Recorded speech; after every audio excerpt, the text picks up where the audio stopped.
One, two, three.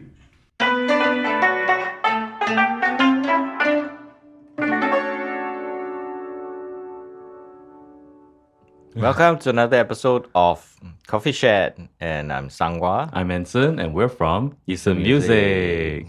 All right, so Eastern Music is a company that started in 1978, dealing in all kinds of Chinese music instruments. So we sell music instruments, and we do lessons. And also repairs. Yes, okay. So it is called Coffee Chat. So what coffee do we have today on our table?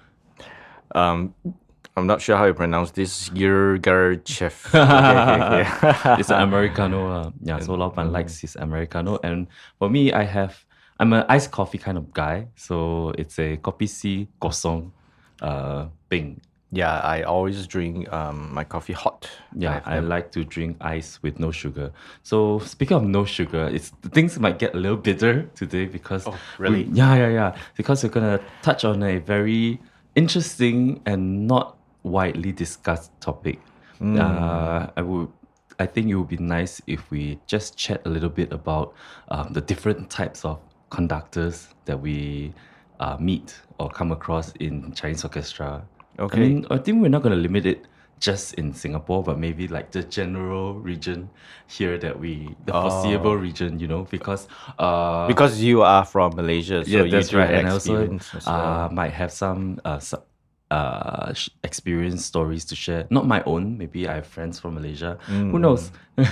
Okay. So Anson, maybe you just tell us your experience of being in an orchestra. Not really your experience, but like The 来龙去脉. how many orchestras have you been in? How many conductors have you experienced before? Okay. So I started out my CO journey way back in Malaysia, Sabah, Sanakan, my hometown. So that was my first ever experience playing in an orchestra. Then eventually I came to Singapore and I joined the Singapore Polytechnic Chinese Orchestra. That really opened up the door for me in terms of like playing in orchestras in Singapore, because back in Malaysia I only have one orchestra and there weren't other orchestra that I can play, I can join. So in my whole world, I only know my own orchestra. So coming to Singapore, there's this culture where they'll ask you to guest play. So I didn't even know there's this term guest playing, but okay, Guest, guest, Yes. not guest like guessy, guest playing until I came to Singapore. So I joined Singapore Polytechnic, and then my first experience of playing outside of my school orchestra was in a CC orchestra, Hong Kong North. I don't think it's there anymore because it was under the same conductor. Then after that, I got asked to play for another Polytechnic's orchestra, and sooner or later, I'm just popping here and there, helping out orchestra. But I would say my mainstay was Singapore Polytechnic. After I graduated, I joined Jingsan CC Chinese Orchestra, and I'm there ever since. And since playing in different orchestras, there's bound to be different conductors, different conducting style, rehearsal style, and leadership style. So I think that would be a good way to look at our discussion and conversation today also. Okay. As for me, Yeah, what about you, Lapan? I don't have I don't guest play a lot. I mean, it'll be just my secondary school Chinese orchestra, and when I was in JC, I just sort of guest play. I didn't really. You didn't join their practices. You only appeared during concerts. Yes, something like that. Wow, someone's a high flyer. And after that, I went to the music and drama company. Yeah. MDC. Yeah, so that's about it. Sometimes I do Appear. not sometimes, actually just once, if I do remember. I guest play at Kaban Baru CC. I remember you played for your primary school, like alumni reunion. I wouldn't say that is joining an orchestra because Guest play. yeah, I mean I just appear on that day and I didn't even Like I say, join high that. flyer. So my experience with orchestras is quite limited. So Okay. today I will be all ears listening to what Anson and Okay, his friends. Yes, so prior to say. to recording our podcast today, I've actually collected some submissions from people. I wouldn't say just friends, just people who has a little bit to share about their orchestra experience. Wait, when you say orchestra, do you mean the experience with conductors or in the We're orchestra? just narrowing down to their experience with conductors. Okay. Yes, because being players, musicians in an orchestra is a different topic that we can also discuss about. But mainly alright. today, we're just going to share about conductors and perhaps leadership style, like we mentioned previously. But before we jump into that, maybe I can share a bit about my own experience. Because a general idea of a good orchestra that I go to is that rehearsals are always very efficient. When we say the rehearsal time is from this time to this time, it will stick within this time. And even before the rehearsal starts, the conductor will lay out what are the pieces that we'll be rehearsing. So we all come prepared. So I mean, but of course, having said that, a good orchestra also depends on the musicians themselves, putting in the effort, making sure that rehearsals can run smoothly. So it's a two-way thing. The conductor has to be able to conduct rehearsals efficiently, but at the same time, the musicians themselves will have to make sure they come prepared, or else it will be a very difficult, like loggerhead kind of situation.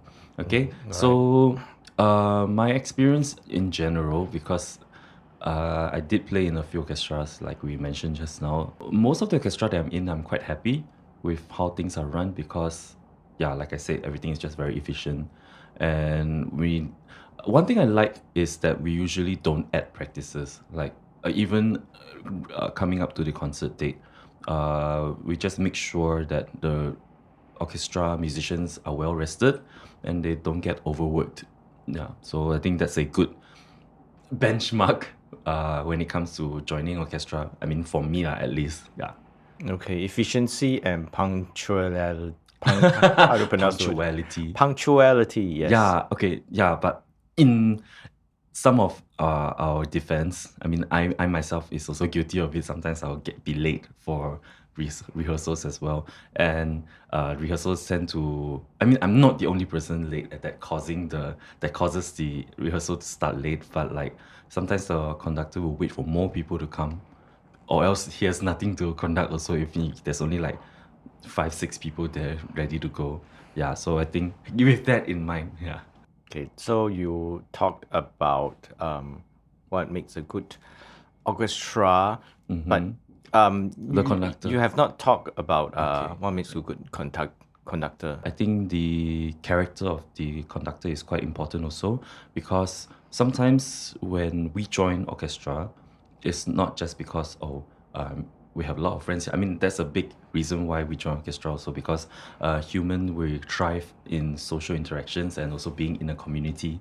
So having a good leader or at least a conductor that is very can work well with, like they listen to your opinion, they even outside of orchestra you guys can hang out, can just chat casually, like the barrier, not I wouldn't say barrier, but like the gap is not too big, like is someone approachable and or someone that doesn't just randomly throw fits of tantrums at you and like making you feel small and disrespected as a member there.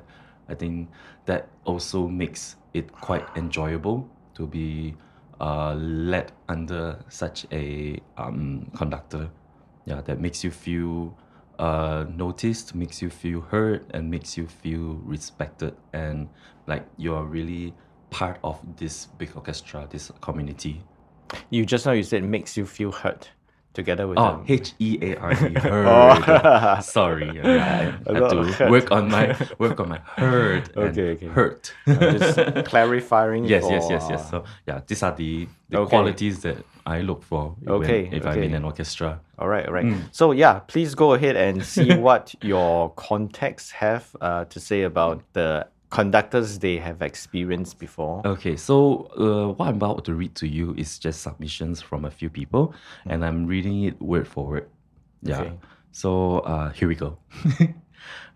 So this person says, firstly, I believe the best kind of conductor is one that does their homework and is efficient during rehearsals. Exclamation mark, exclamation mark, exclamation mark. Knowing what the piece should sound like or what they want the piece to sound like and knowing how to execute it effectively really makes a world of difference. And like they know what can be fixed during sectionals and what can be run through a few times in rehearsals, so they won't make you waste your time during combined rehearsals listening to other instruments, having 20 minutes sectional practice, which is like 10% of your rehearsal gone. So, granted, a big part of this is the orchestra being hardworking enough, like what we said just now, to do their homework and get it down by the next practice. So, that's something to keep in mind as well. Yeah.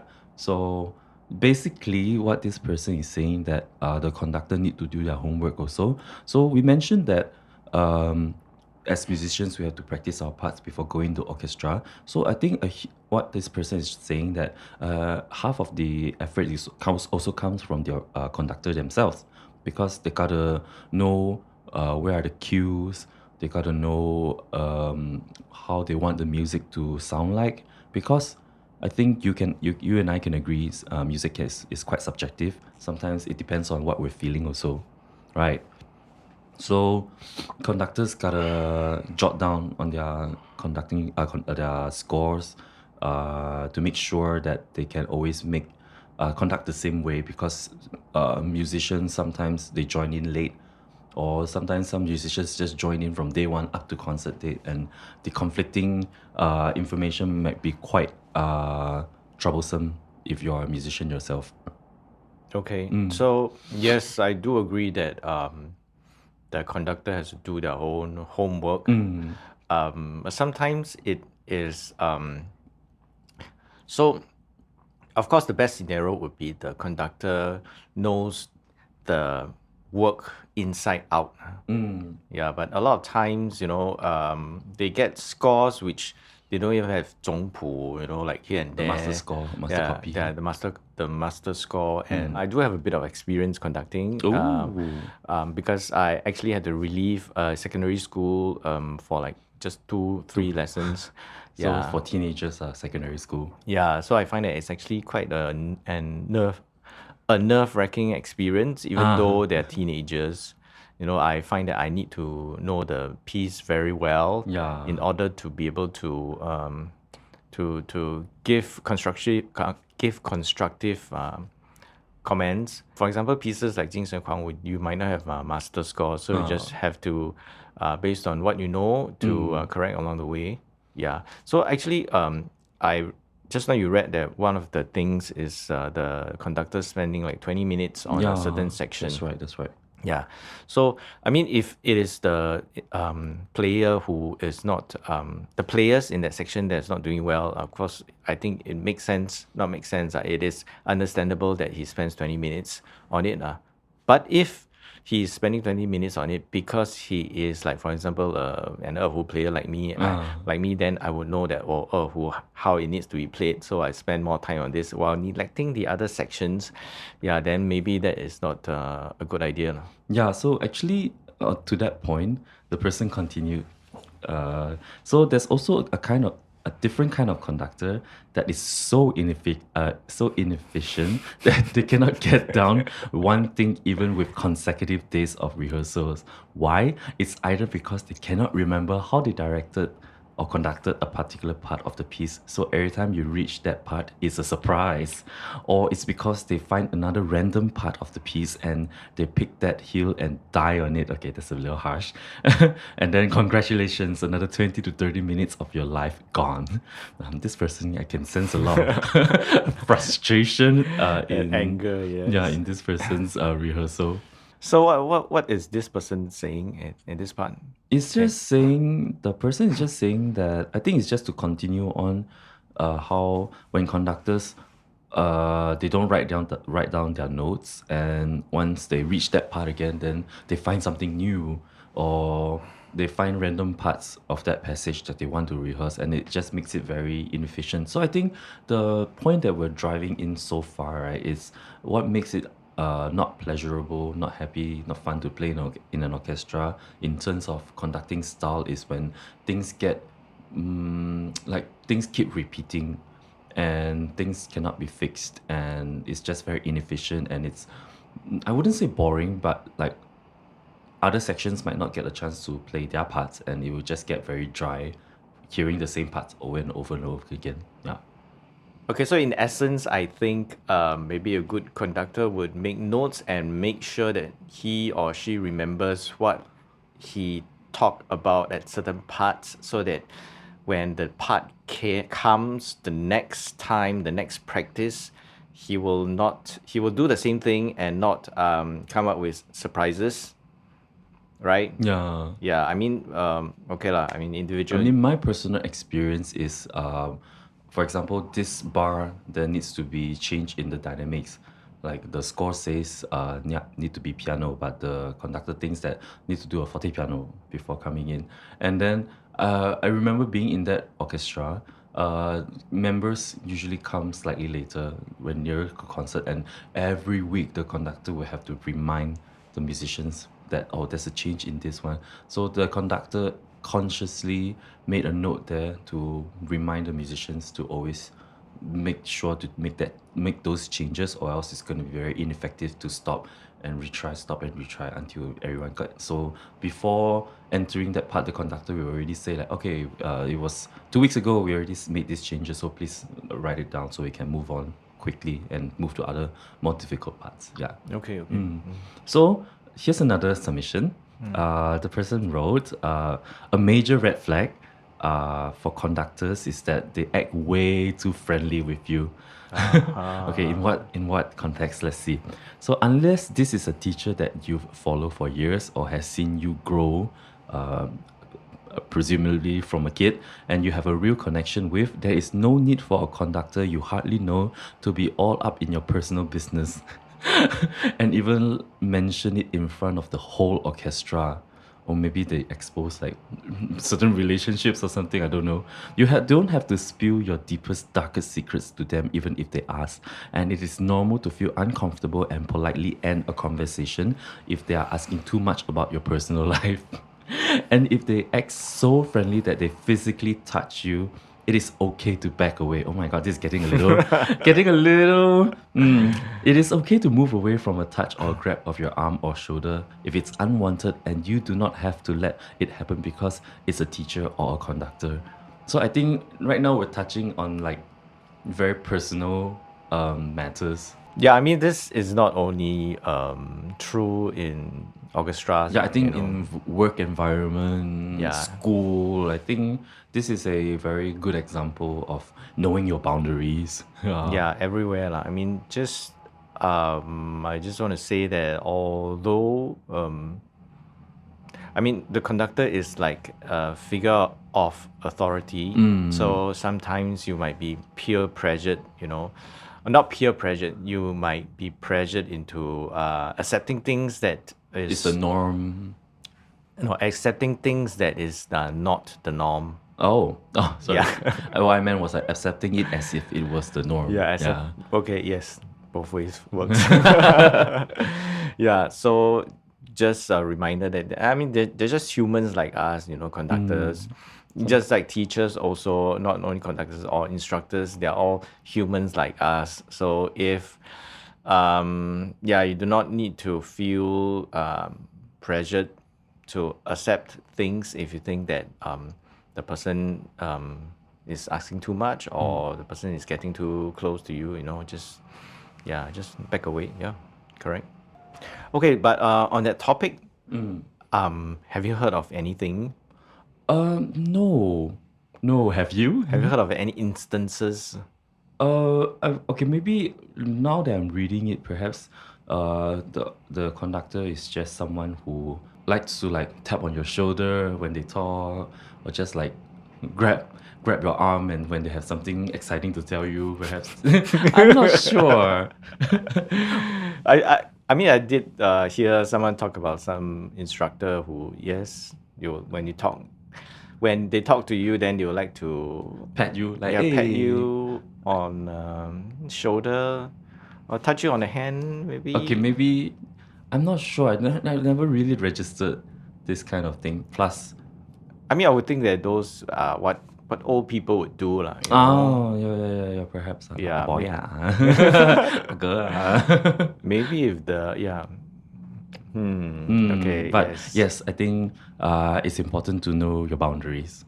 Yeah, I mean, and in this day and age also. Yeah, protect yourself, lah. Yeah, that's right. There can be all kinds of people out there, so just protect yourself. Yes. So another person says that we also encountered conductors that gravitates towards only playing traditional pieces and has a distinct rejection of newer works, modern works. What's your take on it? Well, what's nothing wrong with playing traditional pieces. True. Traditional pieces is what we grew up with, and I mean, I think it's really what you can properly learn in the instrument, even in the context of an instrument, because traditional pieces sometimes uses techniques, or like we say the 韵味的味道的 tone, the taste of the instrument has to come from the traditional pieces also. Yeah, a lot of the traditional pieces you will be able to hear all the slides and the different embellishments of like folk music, traditional Because Chinese I music. remember speaking with our local instructor. We were backstage during concert break time, and then she was saying how she would appreciate if orchestras play more traditional pieces, especially for the younger kids, the primary, secondary school kids, because because modern pieces nowadays is just counting tempo and rhythm. So if the kids graduate, they leave school and they join outside orchestra, sometimes they lack the musical knowledge. And all they can do is just count ta ta ta ta ta ta ta ta ta ta ta. That's all they can do. So that was the takeaway from the conversation I had with the said instructor. I think I think everyone who learn Chinese music instruments should at some point of their life, play traditional pieces like Classics. yeah, like 瑶族舞曲. Oh yeah, 瑶族舞曲, 将军令.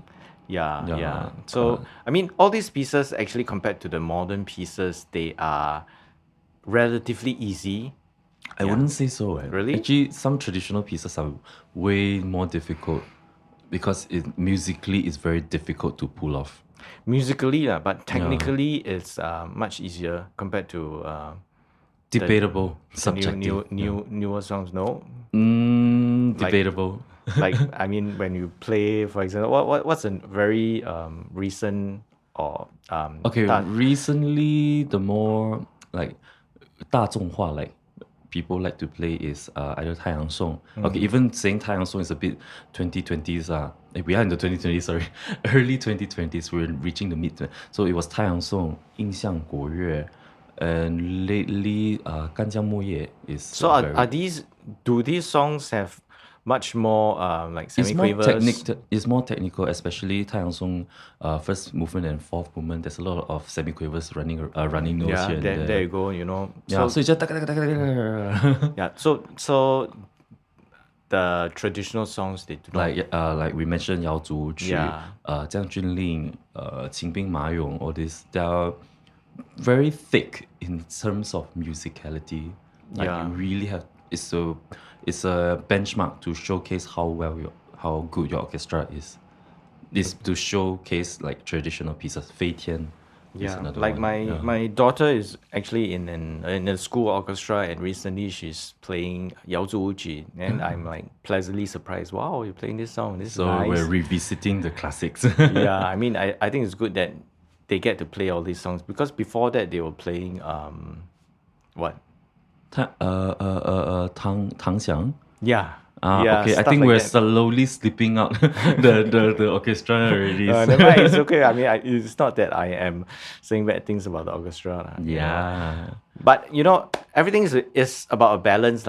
You cannot keep playing the old tunes as well. You need to have a balance. You need to have some new songs to test people's... To push the line, to push the boundary even further. Yeah, especially if your orchestra is not like a secondary school orchestra, or it's it's an orchestra with people who already have skills. You want to come in and you want to play something different and challenge yourself. For example, maybe tertiary or maybe even JC to a lesser extent, or maybe outside. Community orchestras. Yeah, you need to have A good mix. a good mix lah. I mean, you need to have stuff like 唐响, so maybe not that difficult, but so that people so that you can attract people who are already skilled to come in. Yeah, to that's the right. orchestra. That's right. Yeah. That's true. So we have two more submissions. So one of them say that there are conductors that talk non-stop during rehearsals and end up instead of rehearsing pieces, they share their life stories. So perhaps if it's helpful to the music, sure. But if it's near competition or concert, that would be rather inefficient. Yeah, that I can agree. You heard stories? I mean, There's a pause here, listeners. There's a pause here. So contemplating whether to share, spill the beans. well, I'm sure there are a lot of instructors who do that, but I mean, a lot of instructors, they are actually quite long-winded and naggy, and during the practice time. Okay, Anson, would you like the instructor to share things during the rehearsal, or you just would like him to get on with it? Oh my, suddenly bounced back to me. Okay, I think it's a good thing for the conductor to feel more human, more personable. I mean, they can share little stories here and there, like if it helps with the music. But I also think it's better if we can just get. Okay, I think it depends. Like if the piece is really difficult, the conductor may read the room, saying like, "Oh, maybe the mood is a bit down. Maybe I'll just cheer everyone up." Oh, the coffee is getting to me. So cheer everyone up with a light story, joke, just lift everyone's mood, and then get on with the rehearsal. So I think it's good to not just rehearse dryly, but also put in something that makes you more personable. Yeah, so telling stories and talking, it's for a purpose, like what you say, to make the orchestra more relaxed and make him more personal, approachable, so that people know more about him. But I heard of some conductors. Okay, the true story. This one, there was this. We might cut. There was this school which was participating in SYF, and the SYF is like next week, so they're down to the last Final rehearsal, final two. Yeah, maybe final 2 or 3, I cannot remember. Okay. And they were really playing like crap, and they were all very stressed, and they wanted to More practice. to quickly practice more to get better, To be stage ready. Yeah, but the conductor came in and start to talk and nag about things, talk about himself for like 45 minutes to 1 hour. How can... Okay. And everyone's like It's just sitting there. and hoping that he quickly get on with it. So In that situation, would you think you raise your hand and say like, can we just rehearse? I mean, Would you there's- stop him? they Or her? are teenagers. They cannot do that. If they do Because that, they were not taught that way. not that they were not taught that way. I mean, it is. I think maybe the teachers in charge would Should need interject to.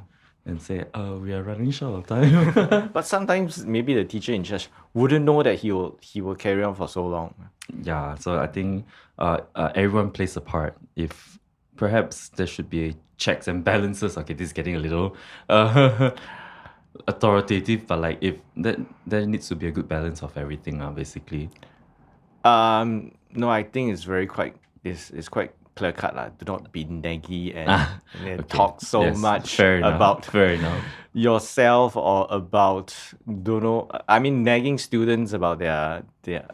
I mean, Okay, I really think it would be good if we can know the context of the nagging also. Are you gonna share it? Okay, I'm not sure. They're Just gonna the, pauto some. just the usual nagging lah, like 我这个弦乐啦，为什么拉到这样啦？以前怎么怎么怎么 Oh, those kind of nagging. Yeah, this kind of Not very constructive. Yeah, not very constructive nagging. I mean, maybe the person thinks that it is constructive, giving feedback.